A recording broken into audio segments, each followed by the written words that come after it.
নমস্কার বন্ধুরা, উর্মির রান্নাঘরে আপনাদের স্বাগত। আজকে আমার রেসিপি লাউ চিংড়ি। আসুন তাহলে সম্পূর্ণ রেসিপিটি দেখে নেওয়া যাক। লাউ চিংড়ি বানানোর জন্য আমি লাউ নিয়ে নিয়েছি। লাউয়ের খোসা ছাড়িয়ে চৌকো করে টুকরো করে কেটে নিয়েছি। আলু কেটে নিয়েছি ডুমো করে।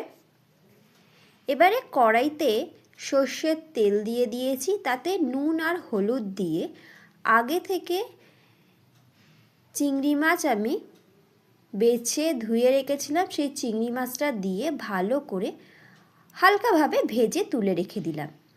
ওই তেলেতেই জিরে, তেজপাতা, শুকনো লঙ্কা, নুন, হলুদ দিয়ে ফোড়ন হয়ে গেলে ডুমো করে কেটে রাখা আলু দিয়ে দিলাম। দিয়ে হালকাভাবে ভেজে নিয়ে একটা বড় সাইজের পেঁয়াজ কুচি এর মধ্যে দিয়ে দিলাম।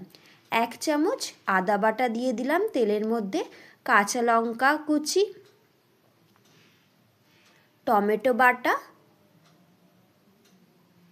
1 চামচ জিরে গুঁড়ো দিয়ে দিলাম। দিয়ে ভালো করে নেড়ে চেড়ে কেটে রাখা লাউটাও এর মধ্যে দিয়ে একটু কষিয়ে নিয়ে জল দিয়ে দিলাম।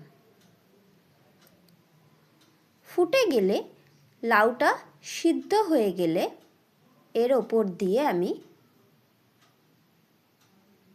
গরম মশলার গুঁড়ো দিয়ে দিলাম, ঘি, ধনে পাতা কুচি ছড়িয়ে দিলাম। লাউ সিদ্ধ হয়ে গেছে। শেষে স্বাদ অনুযায়ী চিনি আর ভেজে রাখা চিংড়ি মাছগুলো দিয়ে নামিয়ে নিলাম। লাউ চিংড়ি আমার তৈরি।